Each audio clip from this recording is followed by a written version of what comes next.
என் நாமத்தினாலே பிதா அனுப்ப போகிற பரிசுத்த ஆவியாகிய தேற்றவாளனே போதித்து நான் சொன்ன எல்லாவற்றையும் உங்களுக்கு நினைப்பூட்டுவார். நான் போகிறது பிரயோஜனமாயிருக்கும். நான் போகாதிருந்தால் தேற்றவாளன் உங்களிடத்தில் வரார். இயேசு கிறிஸ்து இந்த உலகத்திலே வந்ததன் நோக்கம், முதன்மையான நோக்கம், தேற்றவாளன் என்கிற ஒரு புதிய நபரை நமக்கு அறிமுகப்படுத்துவதற்காக. உலகத்திலே பலவிதமான போதனைகள் இருக்கிறது. ஒவ்வொருத்தரும் ஒவ்வொரு விதமா போதிக்கிறாங்க. ஏன்னா இந்த மூளை இருக்கு பார்த்தீங்களா, இந்த மூளையானது விதவிதமா யோசிக்கும். சிலர் சைக்காலஜி படிச்சிருப்பாங்க, சிலர் எம்பிபிஎஸ் படிச்சிருப்பாங்க, சிலர் இன்ஜினியரிங், சிலர் ஹிஸ்டாரிக்கல் ஸ்டடிஸ் பண்ணியிருப்பாங்க, சிலர் ஜியாகிரபிக்கல் அல்லது பல விதமான ஸ்டடிஸ் பண்ணியிருப்பாங்க.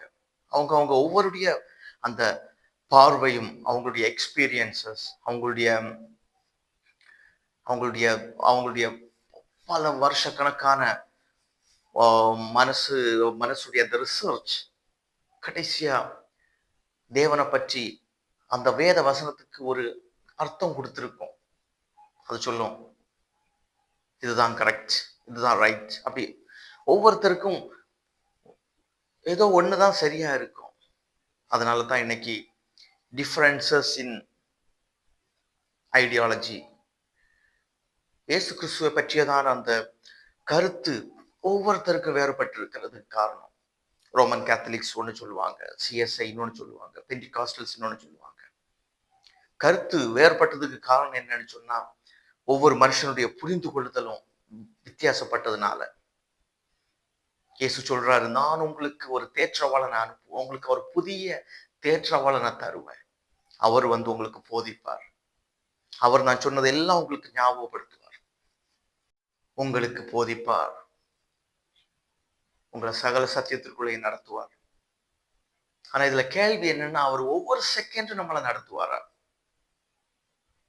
ஒவ்வொரு நாளும், ஒவ்வொரு நொடியும், 24 மணி நேரம், 7 நாட்கள், இப்படி ஒவ்வொரு வருஷமும் நம்முடைய கடைசி நொடி பொழுது நம்மளை நடத்துவாரா என்பதுதான் இப்பொழுது கேள்வி. இயேசு சொல்றாரு, நான் ஒரு காலமே தனியா இருக்கிறது இல்லை. நான் என்னுடைய பிதாவுடைய சித்தத்தை செய்கிறபடிதான் என் பிதா எப்போதும் என் கூடவே இருக்கிறார். இயேசு சொல்றாரு, நான் என்னுடைய பிதாவுடைய சித்தத்தை எப்பொழுதும் செய்கிறபடியினால் என்ன அவர் தனியா இருக்க விடுறதில்லை. என் கூட எப்பொழுதுமே அவர் இருக்கிறார். இன்னைக்கு நம்மளால தைரியமா சொல்ல முடியுமா, ஏசப்பா என் கூட இருக்கிறார்? ஓகே, நமக்கு ஏசப்பா ரொம்ப பிடிக்கும், ஏசப்பா செல்ல ஏசப்பா எல்லாம் சொல்றோம். ஆனா அந்த ஏசப்பா நம்ம கூட எப்பவுமே இருக்கிறார். அந்த பரிசுத்தாவினுடைய பிரசன்னம் அப்படின்னா என்னன்னா, ஜீசஸ் அன்லிமிட்டட் அப்படின்னு நான் பலர் சொல்றதை கேட்டிருக்கிறேன். அதுதான் உண்மையான அர்த்தம்.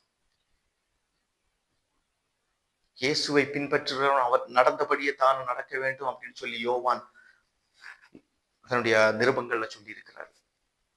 அப்படியே இயேசுவை போல வாழ்றது, இயேசுவை போல நடக்கிறது,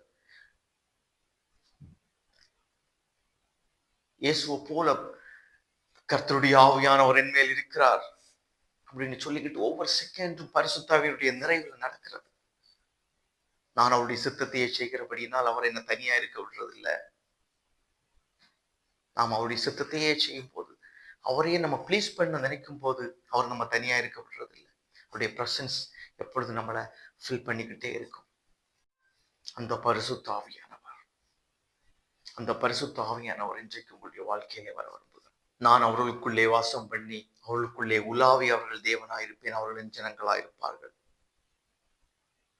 நீங்கள் உங்களுக்குடைய உடையவர்கள் அல்ல என்று நீங்கள் அறிகிறீர்களா? நீங்கள் பரிசுத்த ஆவியானவருடைய ஆலயமாயிருக்கிறீர்கள் அப்படின்னு பவுல் சொல்றாரு. ஒருவன் இந்த ஆலயத்தை கெடுத்தால் தேவன் அவனை கெடுப்பார். அதனால் உங்களுடைய சரீரத்தை நீங்கள் பரிசுத்தமா பாதுகாத்துக் கொள்ள வேண்டும்.